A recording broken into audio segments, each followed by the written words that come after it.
I'd like to welcome everybody to CKJ Crypto News. Good morning. I hope everybody is doing well today. The Federal Reserve, from my standpoint, is pretty much tied to Ripple and is all over digital currencies, and they're very excited about this technology. I really want to just take a minute to highlight this video that I shared yesterday from Governor Brainard, who works at the Fed. If you haven't seen this video, I shared the video yesterday, but I highly recommend watching this video. To me, it really seems like she's talking about Ripple all the way. I will show you just a small clip, and we'll talk about the Fed a little bit. In the app economy. That's why today we're publishing a Federal Register notice that seeks public comment on potential steps the Federal Reserve could take to support the vision of RTGS for faster payments. The reserve banks could develop a service for RTGS that is available on a 24/7 basis to provide payment-by-payment interbank settlement in real time at any time, on any day, including weekends and holidays. The reserve banks currently provide payment services to more than 11,000 banks across our country. A 24/7 RTGS service provided by the reserve banks could significantly improve the prospect that banks of all sizes will have equitable access to a real-time interbank settlement infrastructure for faster payments in the long term. This common infrastructure would support connections across banks and faster payment service providers acting as their agents, with the potential to weave together the current patchwork of systems. As a result, we'd also expect the overall safety of faster payments to increase. The capability to finalize interbank settlement before funds are made available to the recipient, resilient settlement in a 24/7 world. To that end, the Federal Register notice poses a series of questions related to smaller banks. Alternatively, we can work with other stakeholders to embrace innovation and design a faster payments infrastructure for the future to promote broad access and resilience.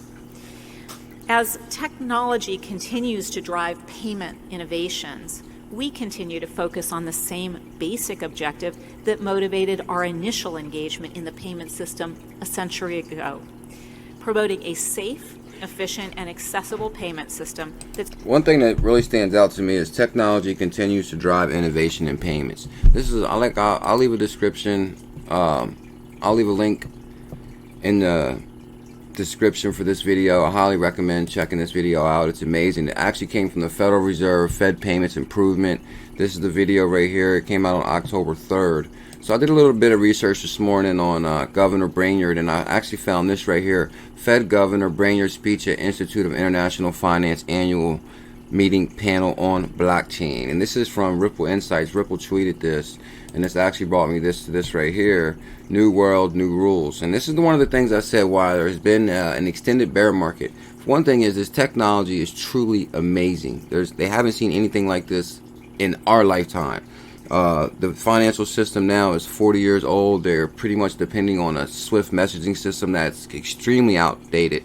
This technology, like Chris Larson says, is the last key to globalization. And now with the internet and the World Wide Web, and people want to move money as fast as information. It's clear to see.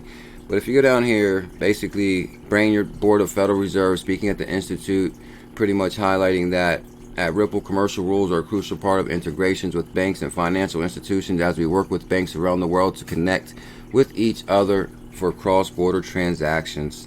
So Ripple is the only company with enterprise-ready solution in distributed ledger technology. And out of all the proposals introduced to the Fed, basically, it's the only one with blockchain technology. So anyway, Ripple highlighted this link right here, and this actually brings us to this right here. And this is from Governor Brainard right here, who works at the Fed. Cryptocurrencies, digital currencies, and distributed ledger technology. What are we learning? In the past decade has seen a wave of important new developments in digital technologies for payments, clearing, and settlement. Cryptocurrencies represent the leading edge of digital wave, and it was evident a decade ago. Bitcoin, the first cryptocurrency, the first gave shape the vision of a decentralized digital currency. So this is a really good report. Also, I'll link this in the description if you want to check this out. It's a really good read. wholesale digital settlement tokens. It's important that the Fed and other central banks continue to research these issues as technology evolves, exploring the technical and economic possibilities and limitations of central bank issued digital currencies. So that's interesting. Even if cryptocurrencies prove to have a limited role in the future, the technology behind them is likely to live on and offer improvements. So, but we know this here to stay. A lot of institutions have signed up with XRP. But in conclusion, it is an exciting time for financial sector, and digital innovations are challenging conventional thinking about currency, money, and payments. Cryptocurrencies are strikingly innovative, but also pose challenges associated with speculative dynamics, investor and consumer protection, and money laundering risks. Although central bank digital currencies may be able to overcome some of the particular vulnerabilities the cryptocurrencies face, they too have significant challenges related to cybersecurity, money laundering.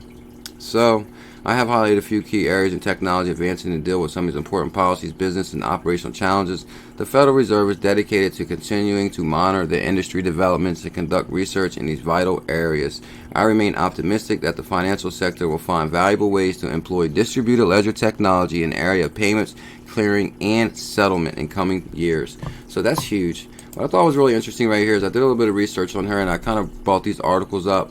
Pretty much what I've been saying, guys, is after the financial collapse in 2008, the financial laws were big time upgraded, big time stiffened innovation. As far as Fed proposes looser rules for larger U.S. banks. So what they're saying right here, the proposal would offer those banks more flexibility on how gains and losses in security portfolios affect their capital markets, which could reduce the amount of capital they must maintain. See, guys, right now banks have to have, by law, a certain amount of dormant capital in the bank. So banks with assets of 100 billion and 250 billion might also be released next year from the Fed's annual stress test. So banks with assets of 250 to 700 billion or other firms that trip certain risk thresholds of 75 billion in non-bank assets would also receive flexibility around how their capital requirement reflects unrealized gains and losses. And here's PNC Bank right here. The group includes U.S. Bancorp, PNC Financial Service Group, and Capital One, which have argued for years that the Fed's liquidity rules treated them too harshly. So basically, like I said, guys, it's going to be with this new rule where Wall Street moves to gut post-crisis financial rules. And here's Jerome Powell right here. He's actually Ripple's tie to the White House. Jerome Powell is actually on the Federal Reserve. He's co-chairs the Faster Payments Initiative, and Ryan Zagone is on the Faster Payments Task Force, and this is his partner right here, Jerome Powell. Now, Jerome Powell is also on the Financial Stability Oversight Council with Jay Clayton, and that's the Trump administration, the Financial Stability Oversight Council. So that's Ripple's tie into the White House right there. So this is getting huge, guys. Another thing I thought was really interesting really quick is I always mention it, guys, that we do have some great team members that joined Ripple. Here's Karen Glifford. Karen Glifford is a special advisor for global regulatory affairs at Ripple. Previously, Glifford worked as an attorney in the private sector and at the Federal Reserve Bank of New York, where she was counsel and office in litigation and enforcement group. So that's pretty interesting, guys. Pretty much welcome Karen Glifford to Ripple Labs. And like I said, guys, Karen Glifford worked at the Federal Reserve. So Ripple has quite a few ties to the Fed, whether it be through Jerome Powell, whether it be through Karen Glifford, whether it be through Greg Kidd, who used to work at the Fed, who used to be at Ripple. There's quite a few tie-ins to Ripple to the Fed. And now you see clearly, guys, that we're tied to the Trump administration. So XRP is on the move, that's for sure. Alrighty, guys, I will leave the link in the descriptions for all these videos that I was highlighting today. I kind of just wanted to do a recap of what we talked about and what's going on behind the scenes. Thank you so much for your time. The CKJ coin will pop up right now. Smash that coin and subscribe. We're actually about 10 subscribers away from 12,000 subs. Thank you so much, guys, for supporting the channel. I really appreciate it. Much love. Have a wonderful day. Peace, prosperity, and abundance. Nano.